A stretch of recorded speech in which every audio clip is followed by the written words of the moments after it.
Hello, everyone. My name is Charlie Batista, and I have here with me Sabian or Rozzy. We are a couple of movie buffs, a couple of film enthusiasts, and a couple of filmmakers even, and this is the Bad Eggs Film Podcast. Not only is it the Bad Eggs Film Podcast, it is the very first episode of the Bad Eggs Film Podcast, where we talk all things movies. You can find us on YouTube at Sabian and Friends, or on Instagram at badeggs.official.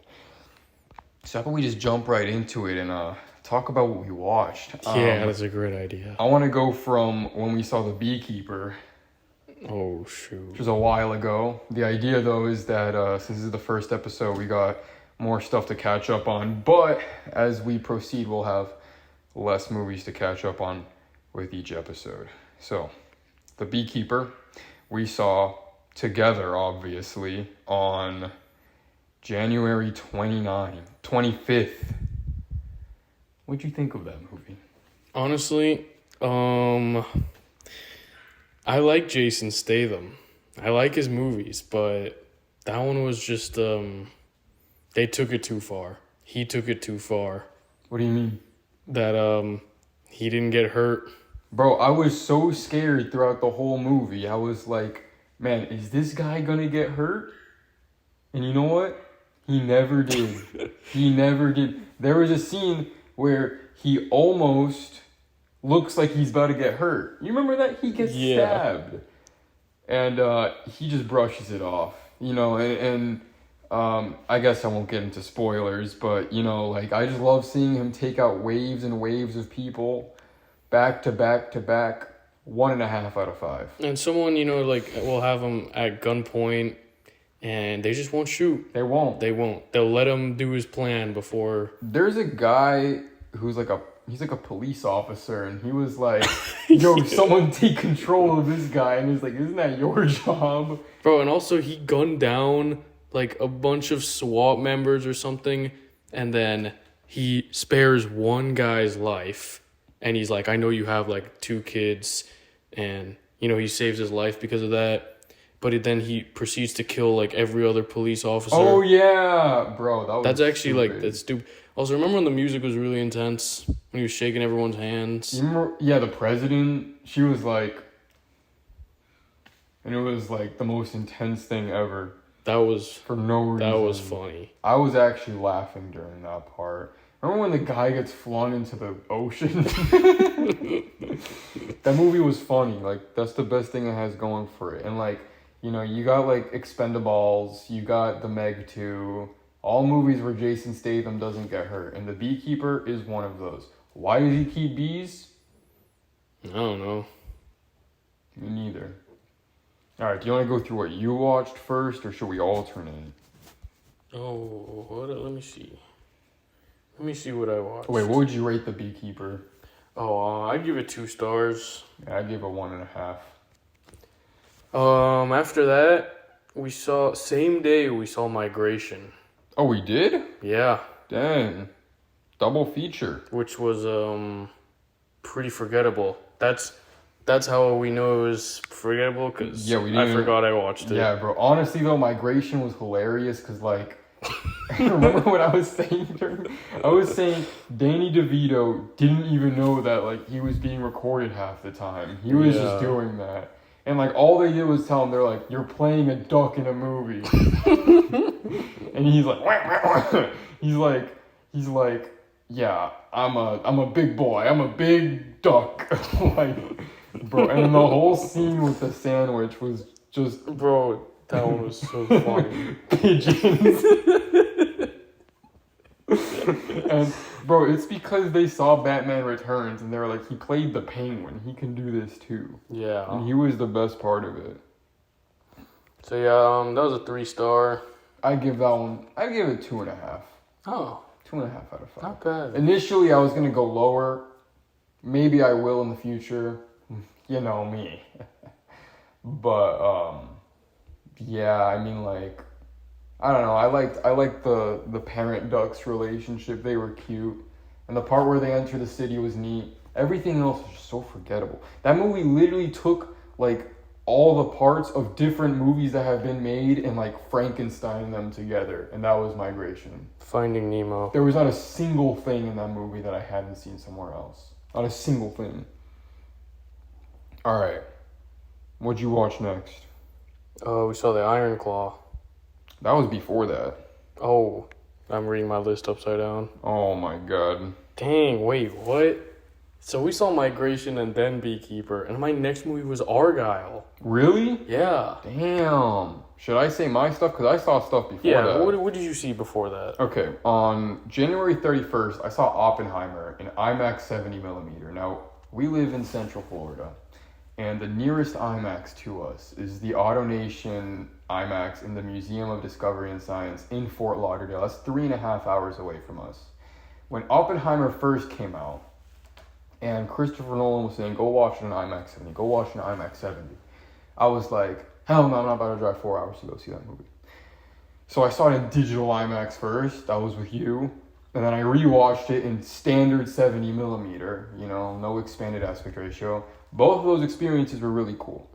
But driving over to go see it in the 15 perforation 70mm here, my first time ever seeing a movie in that format, by the way, was really cool. I liked it. That nuke looked like it was actually in front of me.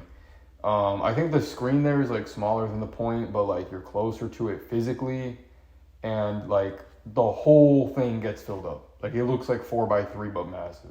It was awesome. And like, goddamn, I love that flicker. I love that flicker. Yeah, I've never seen something in 70mm.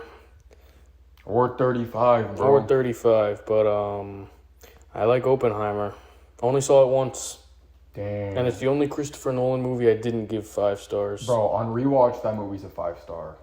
Definitely. Everything just hits so much harder. But then after that, February 7th, I'd give Oppenheimer 5 stars. February 7th, I saw We're All Going to the World's Fair. What is it? That came out like a few years ago. Not that long, it's pretty new. But it's this movie about like this girl who kind of takes part in like this online YouTube creepypasta role-playing game, and then you just kind of see her like play it, and like the whole thing is pretty much just like on the computer and stuff, and like a lot of people are like, oh, this is like such a realistic like depiction of what the internet's actually like and whatnot. And like I agree with that, because like it really was just like, it was just showing like, when you go down those rabbit holes on YouTube and like maybe even Live Leak, where you're just like going down like videos. There's like whole chunks in that movie where it just like plays a video and it's like a loading screen, and then it plays like another video and it's like a loading screen. And like the thing is that like it's advertised as a horror movie, and like you're meant to think it's a horror movie for like the entire like first, like for the majority of the movie you're meant to think it's a horror movie, but it's really not. Like this girl is just like coping. Like that's really it. But it did have like one of the scariest scenes like I've seen in a movie in a while, that actually like really freaked me out when I saw it. But then in hindsight, like you look back at stuff like that and it's like, none of this is actually scary. You're just meant to think it's scary because you're going in thinking it's a horror movie, but it's really not. But like it portrayed like the internet really well, like going down those rabbit holes of like 30 view videos, and stuff like that. But then it also was just like a really good job at like showing how like often kids will like convince themselves of things. Like you're a kid and then like you just like lie about something for attention, but then you keep lying about it until you eventually like start to like accept that as like something that you believe. You ever do that as a kid? Huh? Nah, I used to do that. But like it did a very good job at like showing that as well. That's interesting. Also the music in it was really good. I never heard of that. Alex G made the music. It was a good. The thing is, it was like when I finished it, like at first I was like 3.5. Now I'm thinking 4.5 out of 5. Like it's only grown on me since I saw it. It's kind of crazy. It has like a 3.1 or something, but like I really dug it. It's hit over time, and honestly, like a big chunk of that just because of the music, because the music just was so good. Anyway, after that, I guess we'll like. What'd you watch after Argylle? Mean Girls. I'm talking about that. I haven't seen Mean Girls. Yeah, so I'll skip over because I saw Argylle twice. But I saw the new Mean Girls, which I loved so much. I haven't even seen the original Mean Girls. I mean, I know what happens in it. You know, all those iconic scenes and, like, all the October 3rd thing. Like, you know, I know all that's coming. But, like, this new one was so good. It was directed so well. Like, every song in the movie, every song in the movie was so fun to watch. And I was thinking of Dear Evan Hansen because that was a horrible musical movie, and each scene was like gray and ugly. That's like the opposite with Mean Girls. Every musical scene was like so much fun to look at. All the songs are really good. That was like the first time I saw a musical and like immediately went in my car and started listening to the songs because they were that good. And all the cast was good. You know, it was funny. I was laughing. I went by myself, and I was like the only dude in that theater, and I was having a great time. And I ended up giving it 5 stars. Oh. After I gave it 4.5, I was like, you know what? I see no issue with this. 5 stars. I think it was so good. And, like, genuinely, I would watch it again. Now, my only Mean Girls knowledge is, like, of the first movie that I saw years ago that I hardly remember, but I've seen it. I know I've seen it. Do you think you'd like that one more? The original? Because that one's, like... Honestly, really like it. I do not think I would like the original more. Why not? Because there's no songs. I know it's like the same plot, and like I'm sure you know it's great, but like the new one was just. That's now I've associated the new one with Mean Girls. When I think of Mean Girls, I think of the new movie. What if you saw the first one first, though? If I saw the first one first, I probably would have liked it, but like there's something about the new one, like it's music, you know, especially hearing it in the theater. Remember when we saw Taylor Swift? We walked into the Taylor Swift Eras tour, and like we heard how good the songs sounded. I need to hear more music in the theater. It's the theater audio is so good. I need to see some music and animation because those two go together like peanut butter and chocolate. Let me tell you.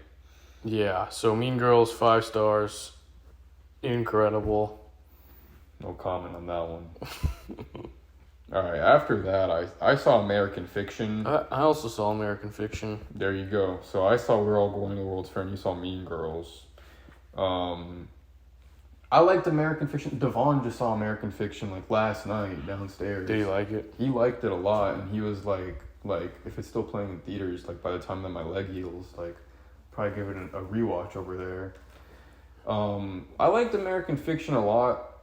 I just feel like a little more could have been done. I liked a lot how I went in expecting the whole movie to be about his book more, but there ended up being a lot more focused on his family. That's what I thought. I liked seeing that. Like it was actually good. Like I liked, you know, being able to connect with our characters before even introducing like what's the main point of the movie. Even though I'd say the main point was the characters. My favorite scene of the whole movie, though, was like when he was talking to Issa Rae, and she was like, "Did you even read my book?" And he was like, no, mild spoilers, by the way. But, really, bro? Well, that was like my favorite part. And I wish that scene went on for longer. That scene got cut too short. I feel like that movie also, like, does the same thing that it's, like, critiquing, kind of, because, like, they're just kind of edging you. You know what I'm saying? They're, like, saying, like, oh, yeah, you know, we, like, they're making this whole point, and they don't fully lean into it. You know what I'm saying? Like, I wish that they kind of went more in, but I feel like the studios kind of bogged it down, maybe. It's based on a book. I haven't read the book. I don't know how deep the book gets into it, but the book's from, like, 2001. So apparently the book ends the same way the movie does, but, like, in a book way. Pretty interesting. No, well, you know, I liked it. I was very intrigued by the whole thing, and I also thought, like, dang, like, this is all about his family. Like, I thought it'd focus on the book more, but I thought both parts were good. I love the ending in the movie form. It was hilarious, and it was a perfect way to end the movie. Like, I've seen movies go in a particular direction like that, which I don't like. Yeah. But this time, it was done well. So, yeah, solid 4 stars. I mean, you know. I think I agree. I think I'd give it 4 stars. Maybe 3.5, but I'm leaning more towards 4. Enough said about American Fiction. After that, we both watched Madam Web. Holy Christ. Moment of silence. Hold the crust. Look. I was one of the few people who saw the trailer and thought, come on, it doesn't all look There that were bad. actually some people that I saw who were saying like, "Oh, the trailer looked amazing." I thought the trailer was horrible from the start. I think the trailer was amazing, but like I was like, like how do we know it's even gonna be bad? Like, yeah, like it looks like, and everyone was complaining about Ezekiel's suit. I actually liked it. I thought it looked real because I hate CGI suits now. Like every time I see a character, which obviously There's not even they have a bunch of there. balls around them and they're wearing a green morph suit. Like They I look hate like it. Mysterio, but like Yeah. in Like- real life. And all the other people, their suits looked real. I think that was a great start for me, because even if they look cheesy, all superheroes should be wearing real suits. I agree, but like spoilers for Madam Web. All right, yeah. Spoilers is a Spoilers for horrible Madam Web. movie, but if you don't want to hear, Skip to skip it a little bit. Bro, Madam Web's suit at the end. By the way, like to those who haven't seen Madam Web, like they don't suit up in the movie at all. All the suit stuff is like in dream sequences and whatnot. But her suit at the end looks like something that we'd put in like Sabian Becomes an Avenger, bro. It's not even a joke. Like her gloves, like that close up on her gloves, that looked like it was bought off Amazon. What was the Yeah. budget of that movie? Let me see. Probably something high. Bro, her budget, $80 million. They made The Creator with that. Yeah, and they couldn't have like gotten like some gloves that didn't look like they were bought off like Shein or something, bro. That was terrible. Her gloves, and instead of her blindfold, she had like her like stupid glasses on. Yeah, but like the Madam Web suit wasn't in the trailer. I never saw that, so that It was the wasn't in the first. trailer either. That's what I just said. Oh, I thought you said. But like that's what it was the first time I saw it in the theater, and like yeah, like I don't know why her suit looked so bad. Bro, that was like disgusting. It was supposed to be all hype and whatnot. What were they even implying with that? But shout out to Richard and Mary Parker and Uncle Ben. By the way, like Uncle Ben was like throw that kid's drawing in the trash and stuff. And I'm like, isn't Uncle Ben supposed to be like a good guy? Like he's supposed to be like the guy who teaches Peter his like ideals. They whatnot. they just threw in every character possible from the Spider-Man that Spider-Man, just so they can Your make ears money. start perking up. Like, oh, Ben. They even they almost said Peter, Yeah, she's like, his name's and then it cuts off. Yeah, bro, that was hilarious. I remember I was like, hey, Peter. And then when Peter Parker was born, yeah, the climax of the movie revolves around Peter Parker's birth, which might sound cool on paper, but like, he didn't do anything with that. Yeah. She's just like, I'm about to give birth. But like, when he was born, I was like, hello, Peter. Yeah. And, I mean, I don't know. I feel like everything's already been said about the movie. I think that, I think the Madam Web movie, like, maybe it shouldn't have been made. Yeah. Maybe they should have just waited. Maybe they should have just made a better script. They I just don't know want to hold on to those properties, though. That's all it is. They just want to hold on to those properties that they own and like maybe make a quick buck, but they don't care about making. But how hard is it to not make it horrible? That's what I'm saying. Like these are like screenwriters that they hire who've made movies before. Granted, all the movies they made are trash, like Gods of Egypt and Morbius. But like every time I walk into one of these movies that are supposedly horrible, I'm like. And I said this in my back when I saw Morbius, but I was like I'm always like, how can a movie actually be bad? I love watching movies. I love every movie I watch for the most part. I might have issues with them, but in general, like I'm always happy to be watching a movie whether I like it or not. And like, bro, I'm watching Madam Web, and I'm like genuinely like is who allowed this? And like, is it really like. Can anyone just like make a movie or something, bro? Like this is what happens when you just let anyone make a movie. You know what I'm saying? Like No, but you know what Chris Stugman said. oh, it was all the studio. It was just all blaming on the studio, and that S.J. Clarkson would have definitely masterpiece. That's what he genuinely implied in his video. Like, when I was listening, I got the impression that he thinks that if there was no studio interference, that movie would have been good. Artist. It would have been good. And I don't think that. Bro, I think it would have been bad. Okay, like, obviously, like, studio interference, like, played a huge role in it.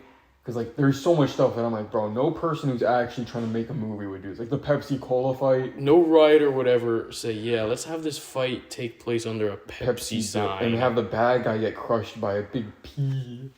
But, like, I mean, she did play a role in a lot of bad things in the movie. Like, all great actors on screen. Dakota Johnson and the three girls. Isabella, what's her name? Merced. I've seen a lot of her movies. I think she's good. And then... Dude, what was that movie? Oh, Instant Family. If anyone has seen that, I thought that was a funny movie. She was in that. Celeste O'Connor as well from Ghostbusters and Freaky. Like, I've seen all these people in other movies before. And, like, they did good in those movies. Because they were actually helmed by, like, competent directors. And sure, they were working with better scripts, right? But, like, they did terribly in this movie. And, yeah, you can blame a lot of it on the script because, like, you know, how do you even deliver these trash lines? But also, like, as a director, like, I feel like you're not even, like, trying to get a good performance out of them, even if you have, like, horrible lines. You know, like, I feel like a good actor can make a bad line good if they're given the right direction. And that just wasn't there. And then, like, also, the whole way the movie is, like, edited and, like, those shots that are, like, zooming in and out, like, Blackberry style, except Blackberry did it good. Like... Yeah, I don't know what was up with that. That wasn't in Morbius. And that was written by the same people. That wasn't Sony's idea. That was, like, that was an S.J. Clarkson thing. And that was, like, the zooming in and out and, like, the, like, all the editing and whatnot where it was, like, all flashy and stuff was ugly. Ugly. The music choices were stupid. It's like, don't forget we're in 2003, guys, because in 2018, when Venom takes place, Peter's gonna be bit by that spider because he's gonna be 15 years old. He's born in 2003. 2018 is 15 years later from 2003. And then, like, bro, there's one more thing. Oh, yeah, the ADR. I genuinely think that, like, Ezekiel Sims was a good guy. And in post, he was, like, the guy in the chair helping them out. And then in the post, they were like, oh, dang it, we don't have a villain. And they were like, let's make it him. Like, I know we got that guy in the suit, but, like, let's make it this guy because he needs a face. So he just ADR'd all that to be evil. And his voice was stupid. That's not even far-fetched. That's what it seems like. I've seen some bad superhero movies. I think Ezekiel Sims probably the second worst villain I've ever seen. Who's the first? The villain from Supergirl, the 80s movie. That's the worst superhero movie I've ever seen. Honestly, yeah, Ezekiel is my worst villain I've ever seen. And I saw the Marvels. That had Darman. That was a horrible villain, but Ezekiel... It's the worst MCU villain. Yeah. But Madam Web, 1 star. Half a star. Yeah. I mean, I don't give those out lightly. Yep. It's not even hate just to hate. You know, I went in wanting to hope that it would be good, but it wasn't. It was funny, though, sometimes. It was funny, Everyone can agree on that. Like, the beginning with Las Arañas. And, like... Yeah, that was all hilarious. And the, No, never mind. And the spider people. What was the... But I don't have neuromuscular disorder. I don't have neuromuscular That was disorder. hilarious. Bro, I feel like... I don't know if the other people in our theater, though, were, like, actually trying to enjoy the movie or not. Like, I try to think of the specific, like, breed of people who were like, oh, I want to see a movie. Let's go see, this is playing, Madam Web. Let's go give that a watch. And then they watch it and they go into it trying to actually, like, enjoy it or something. Or, like, treating it like a normal movie. And I'm like, how do you even do that? There's definitely a group of people who enjoyed the movie. I mean, I've seen reviews where people are like, oh, this movie was nowhere near as bad as people are saying. Like, it was just... You know, it had some flaws. It wasn't perfect, but, like... Think about, like, what's actually happening in the movie, though. Think about the scene in the woods when they're all talking. Use your brain, bro. Like, this... Nah. Hell nah. Whatever. Anyway, the day later, we saw Driveway Dolls. Oh, yeah. I was not the biggest fan of that. I don't think it was funny. I don't think it was funny enough. There was a lot of jokes where I was like, I know that they're trying to make a joke, but I ain't laughing. Yeah, it felt like disconnected from like. And wait, is that your only Coen Brothers movie you've seen? I think so. Damn, yeah. And there were some transitions that were like, honestly, like they were just silly. I have no idea. Yeah, the scene would fall into frame randomly, and bro, I saw in one of the ads. There's like an interview with Ethan Coen and what was it, Trisha Cook, and he's like, yeah, those transitions were written into the script. Like I would write like wacky transition here. And I'm like, that's hilarious. What? I just don't get why. Honestly, like, I think, yeah, no, it was a pretty big misstep. I don't have the biggest expectations. Like, obviously, I like, the Coen work from like other movies of theirs I've seen when it comes to comedy and drama, because they do both like of those really well together and separately. But like, yeah, I mean, it felt like they were trying to make a Coen Brothers movie, but it was actually made by like some like college kids who really like the Coen Brothers, I mean, a lot of the pieces were in place. Like when the movie started and I was looking at it, I was like, oh yeah, this has that signature look. And some funny like music stuff here and there, the accents, but like it was lacking. I think it was just completely random. I mean, there's some like trippy scenes in between parts which like they serve no purpose. I mean, those are meant to be like Matt Damon's things, and like they're like fun to watch, but in the end it's like, is this meant to make me think that the movie's good?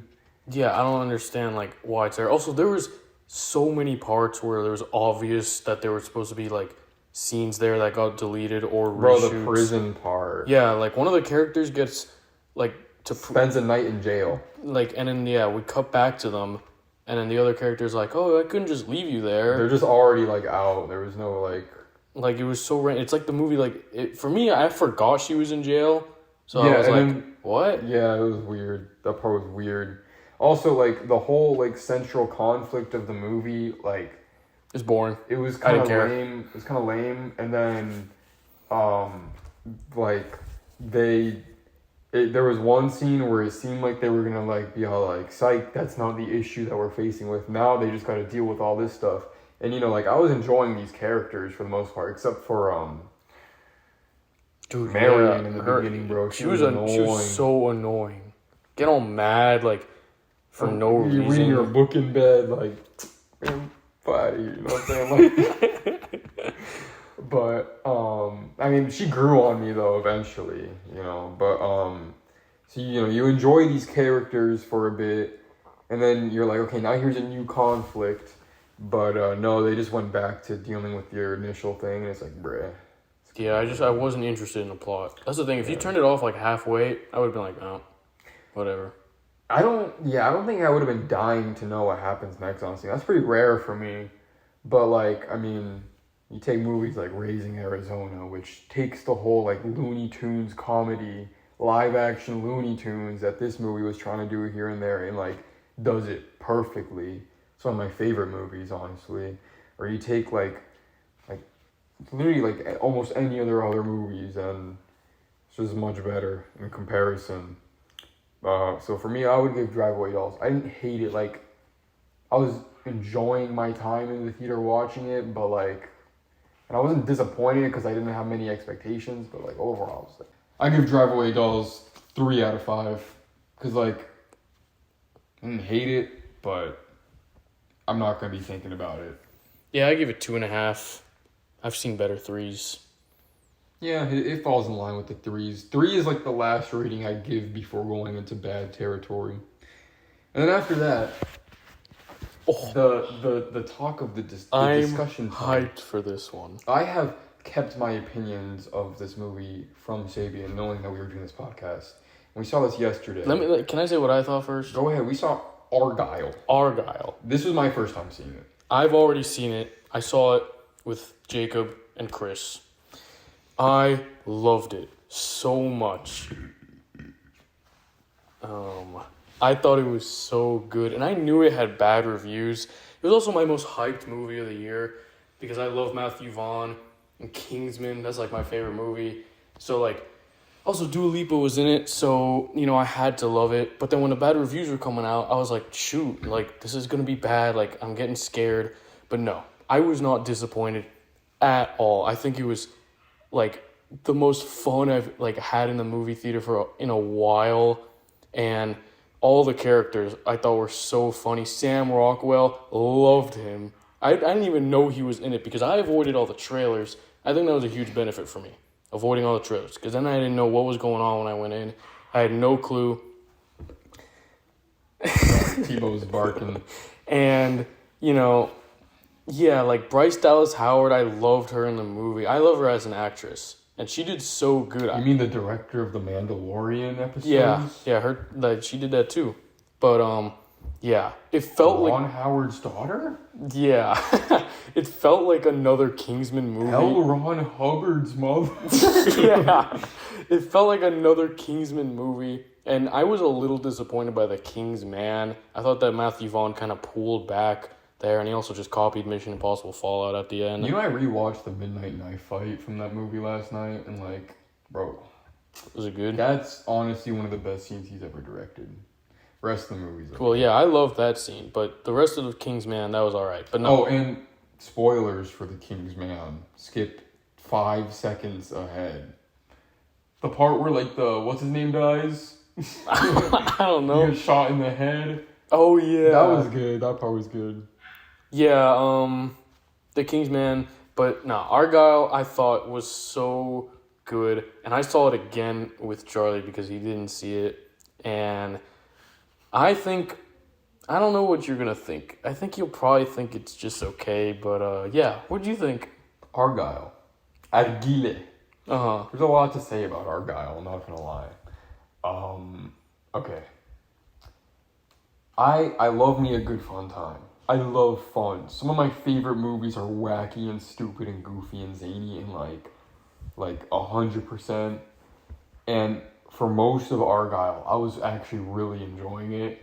Like I was like really into it, like loving it. I was like, this is a good time. It's like, when is like I was confused by the bad ratings. You know what I'm saying? Mm-hmm. But then those last 30 minutes hit, and there was a lot of silly stuff in that movie that I would have liked in another movie. That's I know what you're saying, especially that scene with all the colorful smoke. I actually would have taken that scene out if I could. That scene and the oil scene for me as well. I do love that scene. Both of those scenes, like I would have liked to see in a movie that is consistent in that tone. In this movie, it felt completely out of place. You know what I'm saying? Like, they have a thing going, and then it just seems like Matthew Vaughn had some scene ideas that he threw in here, and like, it was like tonal whiplash, you know, and I wasn't able to have fun with it because I was mostly distracted by how like random it was. It didn't feel like a good kind of fun. Like it felt like 2010s, like early 2010s parody movie, you know, and like I'm also not one to like critique CGI that much because I know how much work the VFX artists put into it. That's one. And two, like if a movie doesn't have the budget to make something look perfect, I'm not gonna dog on the movie for that. Like I try to focus on the story. And that's something that I've like said for years, but my mindset's kind of changed, and it's that like if if bad CGI takes me out of the movie and distracts me from like the story and whatnot because I'm thinking about how like bad it looks, like then I feel like something else could have been done, and that's something to critique, and like that's a flaw that I'd point out in the movie.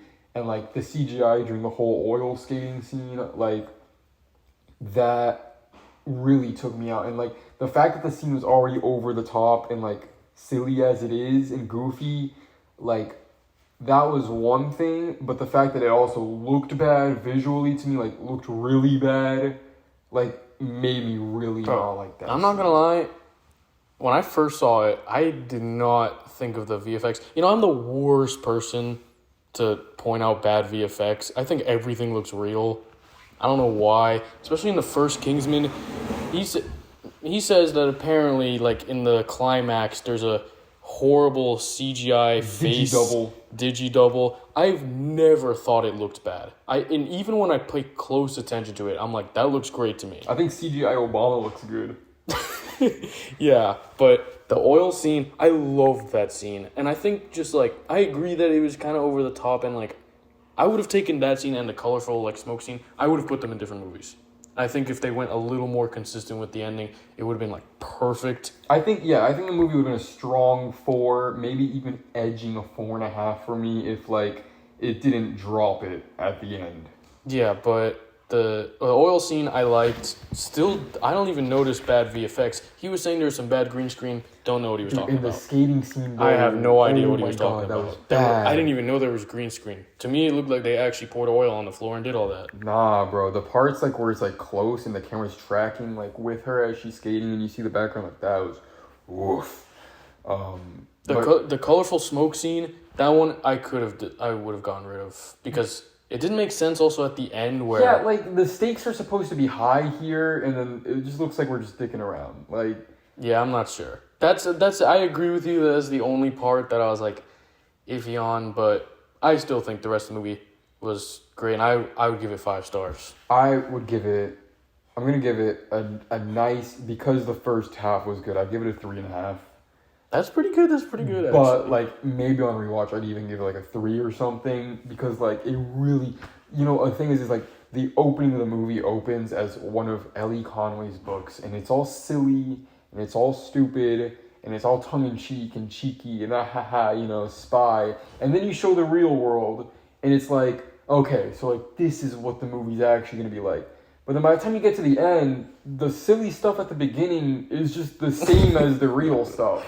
And, like, I was hoping that stuff at the beginning, like, that was purposefully funny and whatnot. And, like, it's supposed to be ridiculous and whatnot. But the ending goes even further. And it's like, well, that kind of, like, just really throws away what the movie had going for it. And it was, like, the contrast between these two types of spy stuff. And then also, like, shoot. I can't remember. Dang it. Yeah, I mean, I just don't like how they switched up like that. I remember the bad guys, bro. The bad guys are literally just bad guys. Like, I'm doing air quotes with my fingers. I'm pretty sure that was purposely like that. I mean, I get the idea that it doesn't really matter. No, but it was like that because, like, and even, like, Sam Rockwell's, this is minor spoilers, but he's calling them bad guys, right, throughout the movie, and they're so evil that I think they're wanting you to think that they're, like, not. Like, I think that's very obvious that they're trying. Like, but they're still. I don't even know what they were trying to do. They just kept yapping about the master file. Okay, well, the master file, they explain it what it did at the end, and all it is just like a list of like terrorists or something. See, like, I don't really care. Like, I see a movie like Kingsman, and I see how, like, Valentine had his master plan, Masterpiece, how he was like, doing a global, cleansing, to keep the rich and powerful famous because of his fear of overpopulation, and also, like, because evil, wealthy people and whatnot. And, like, it's silly, what he's doing with the chips and, like, the explosions and whatnot. Like, that's silly. It's threatening when you actually see that stuff happening, when everyone's beating each other up and killing each other. And it actually is, like, a good motive, that I actually watch. And I'm like, I remember this guy's name. I remember Valentine's name. I don't remember Bryan Cranston's name.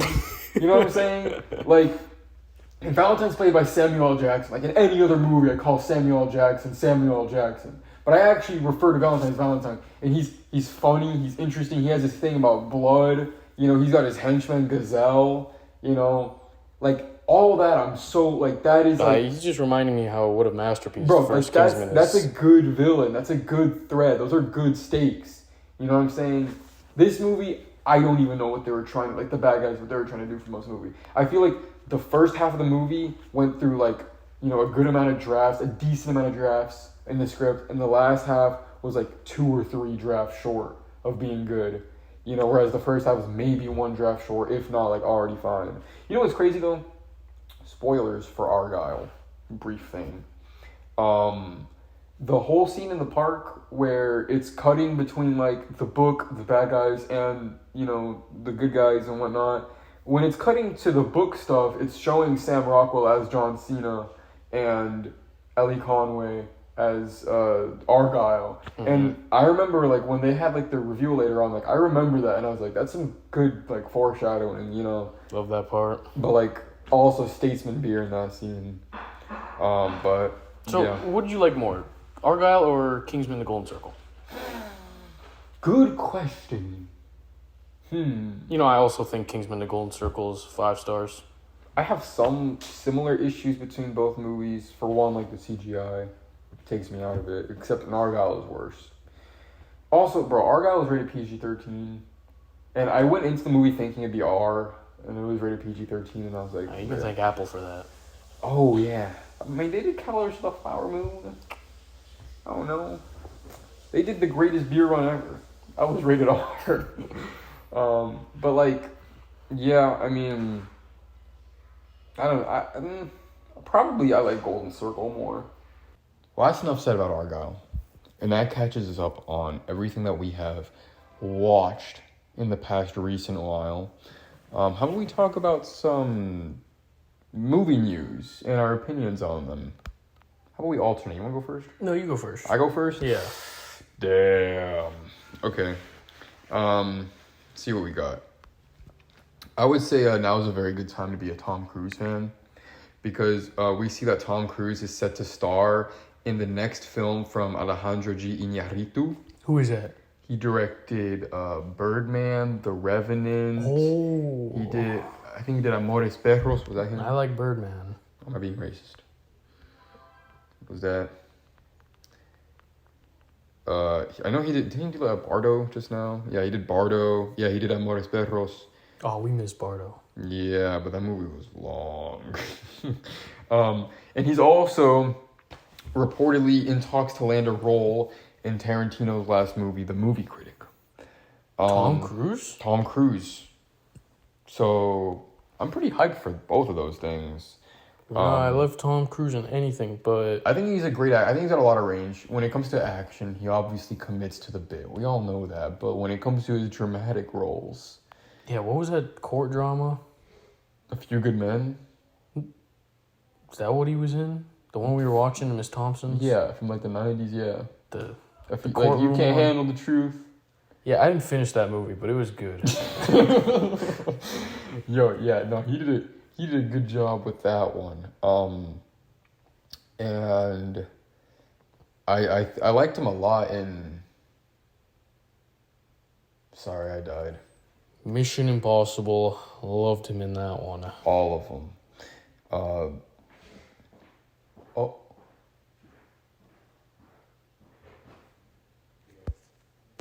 Cut that out. Yeah, Right. that's enough on that. Yeah, I mean, everyone like kind of clowns on Tom Cruise for being a Scientologist, and I'm no Scientologist fan, don't get me wrong. And, you know, when you look at the stuff that he did with, like, Steven Spielberg when he was, like, picketing his psychologists. No, he wasn't directly, but, like, Spielberg told Dude, did you see, like, in the Super Bowl, there was a Scientology ad? Really? Yeah, there was a whole ad, like, it was, like, curious, like, find out, like, Scientology.com. It was scary. That's kind of weird. It was a scary commercial. Yo, if you're interested in Scientology, watch The Master. That movie's so good. Basically the Scientology movie. What do you got next? You don't want to drop one first? You know what, sure. That's just, we might have the same ones. No, go ahead. Here's one. Pedro Pascal. He said that he's beyond excited to be in the Fantastic Four. I don't have that on mine, but I mean, I wouldn't doubt that he is. He's not my pick, though. That's an excuse you have for me to talk about that. I don't really want him to play that. Yeah, my fan cast for Fantastic Four, Mr. Fantastic, Reed Richards, and I've been saying this for years. I've been saying this since like 2020. Wait, is that an original thought? That is an original thought. Because I saw a tweet the other day Really? that like Someone agrees with me? Yeah. Bro, that is the first time I've heard anyone say this. John David Washington. Denzel I Washington's literally son. saw a tweet that said John David Washington should be Mr. Fantastic. That, finally, a like-minded individual who has a brain, because he would be perfect. He would literally be perfect. Like, there's so many reasons why, bro. Just imagine him with the white streaks in his hair. And, like, come on. Like, you know, aside from Black Panther, we had all these black actors who get sidelined to more, you know, like, supporting members of the team. Let's get a front runner, man. I mean, we got Sam Wilson as Captain America, but like Captain America's trash now. Like Falcon and the Winter Soldier was horrible. It doesn't count. Fantastic Four, there's like a 30% chance it might be good.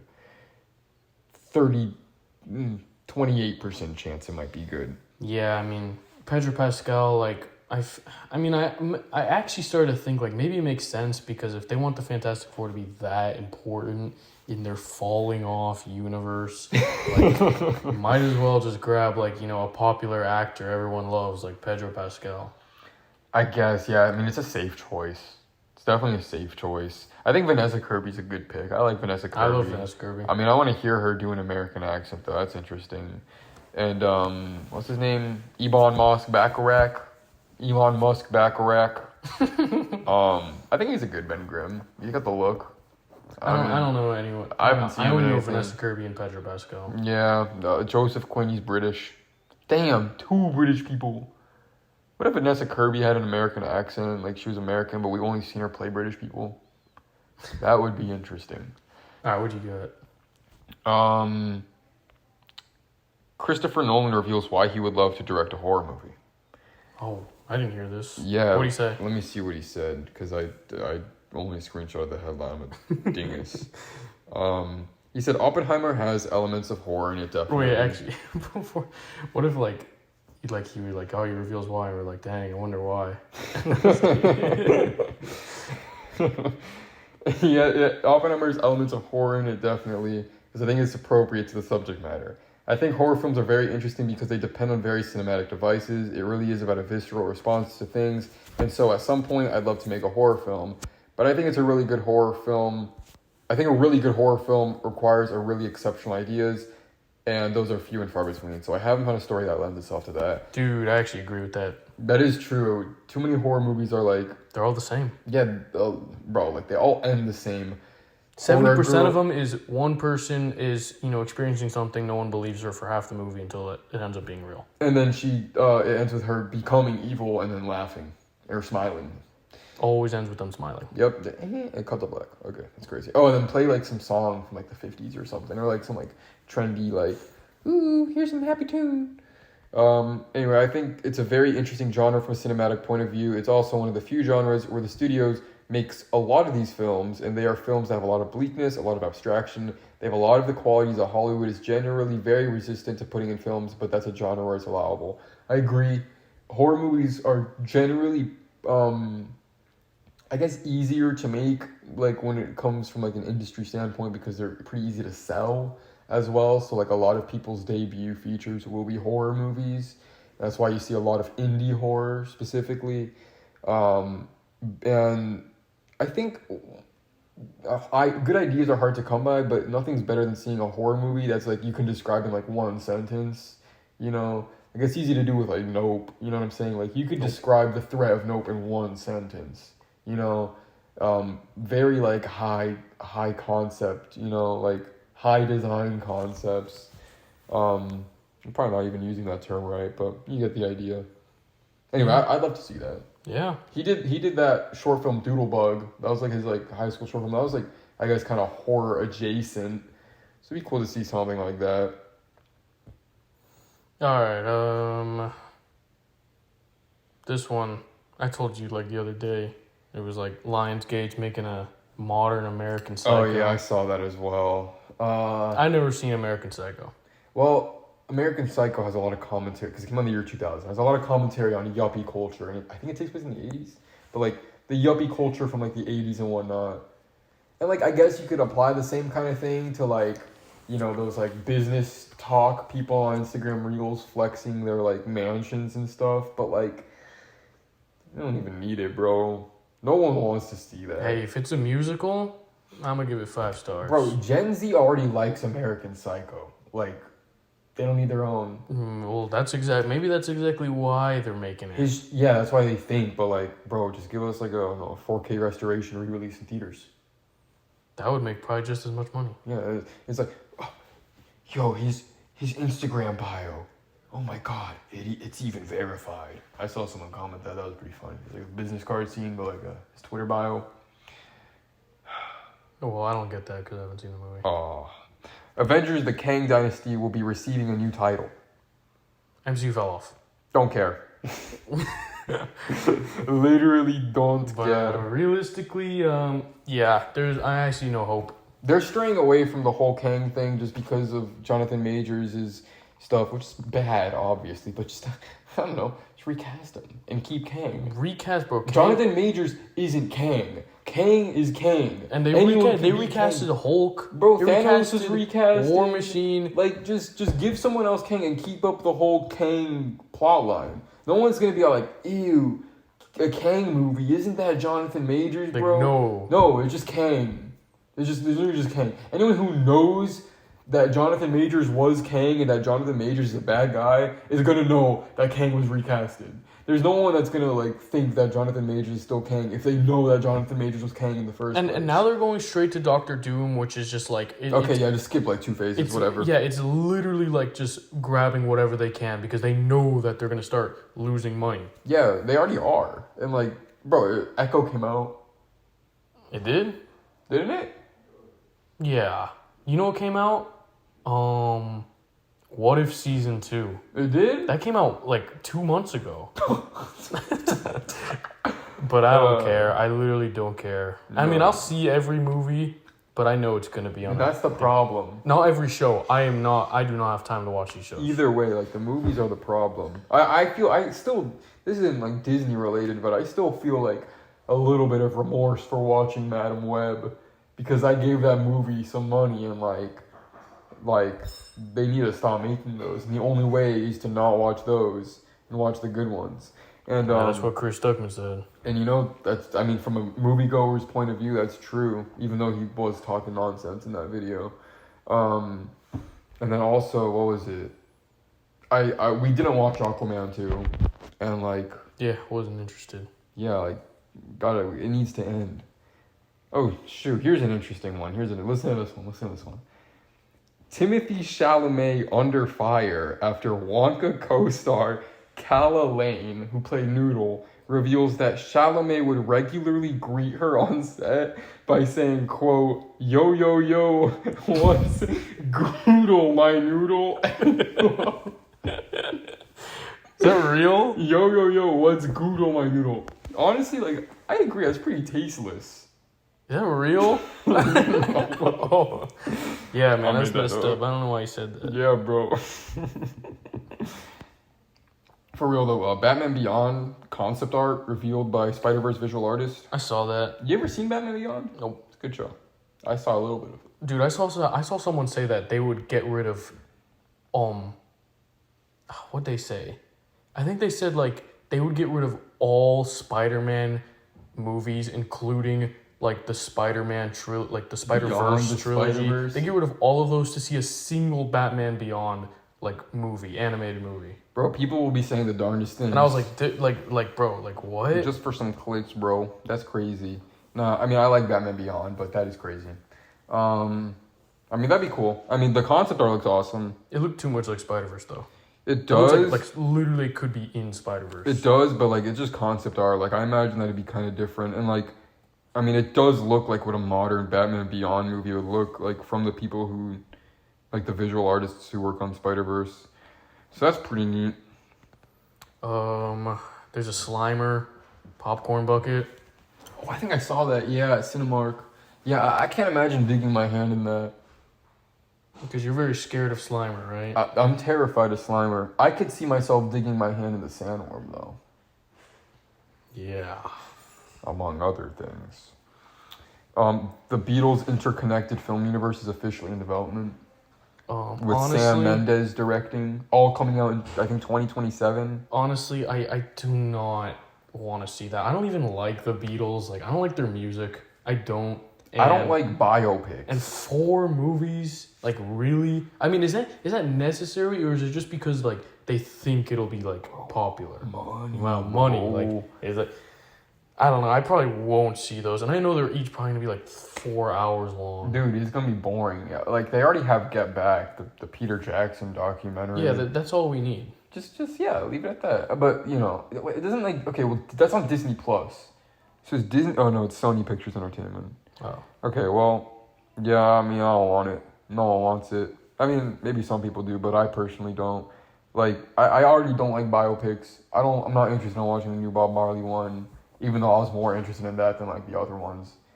Whitney Houston one I don't watch. The other people ones. What are those? I don't know. I don't watch biopics. Yeah. Maybe I'll watch the George film. The George Harrison one. This one I thought was hilarious. Ken Leung. I think that's how I say his name. You know the new Avatar show? Yeah. The Last Airbender? Yeah, he's in that. Let me see. Well, this guy. Oh, yeah. Well, he's in that show, and he had no idea what Avatar: The Last Airbender was. It's a show. And he thought he was auditioning for James Cameron's Avatar. And in a quote, he said, "I thought I was gonna be blue." He had no idea. Look at this, bro. I didn't know the original at all. I mean, maybe it's an age thing. But I didn't know about it. In fact, when I first heard that it was for Avatar, first of all, the audition was not, you couldn't tell it was for Avatar. So it was kind of disguised as a different project. And when I first heard that it was for Avatar, I thought I was going to be blue. Like, he didn't know what this was. That's actually pretty funny. Honestly, like, I don't even expect people to, like, go all in with the source material. Like, if they're gonna be in a new thing. Like, at least, like, if you're, like older or something, like, eh. Well, I've heard a lot about this Is show. it good? Moist Critical, he gave it a 50%. You know what the thing is? The creators were saying that, like, they wanted to make it less, like, for children, like, and more for the adult audience. But they did that by dumbing down the show and removing its mature themes, which doesn't make any sense. It makes a good point saying that it makes it like for even dumber people, like than children, because the show has like apparently a lot of deep. I've never seen the show, but it has like a lot of deep themes, and all of them got removed for the live action one, and now it's just a very basic story that has no meaning. Yeah, that's kind of dumb. Visually, it doesn't look bad because Devon was watching it downstairs. I was seeing bits and pieces of it, and like. All the actors are cast really well. Yeah, I just heard but it was like alright. That's what they want you to say. You know, anytime they nail the casting and the costume design, that's what they just want you to. They want you to focus on the story. James Cameron confirms he will probably develop 7 Avatar films. Yeah, let's just spend the rest of your life making Avatar films. I wouldn't spend the rest of my life making Bad Eggs movies. But I got plenty of ideas. But I don't know why he would do that. I mean, it's a pretty dense world, but like I'm not about to watch like 60 hours of Avatar. He should just like give the franchise to someone he trusts and let them. He's letting them direct them, but he's like developing 7. He's having someone else direct like the last 2. Because he's probably dead. That's what he said. He's like, yeah, my life's gonna catch up to me.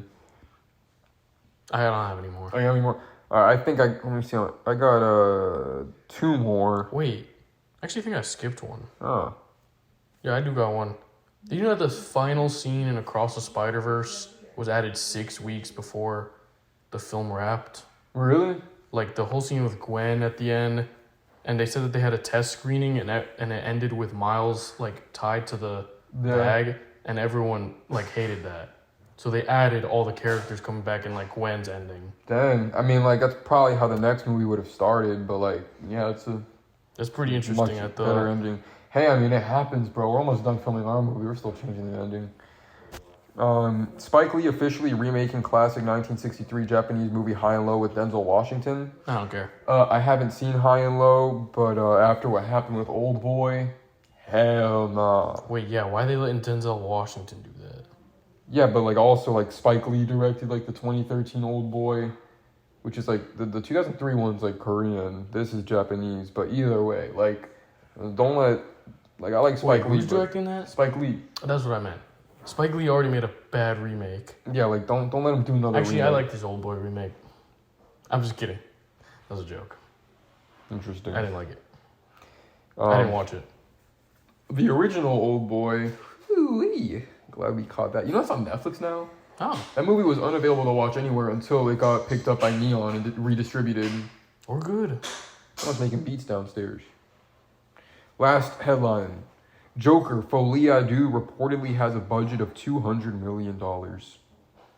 That's a lot of money. Compared to the first movie's $60 million budget. Yeah, not really necessary. Yep, but most of it is going to Joaquin Phoenix and Lady Gaga's pockets. I think Of course. he's getting paid $20 million and she's getting paid $12 million. So $32 million of the budget's going to the actor's salary. Jeez. You know that movie's a musical? Yeah. Pretty hyped for that. I'm excited, but like, what are they gonna do with $200 million? I don't know. Anyway, that seems like a pretty good place to stop for this week's episode.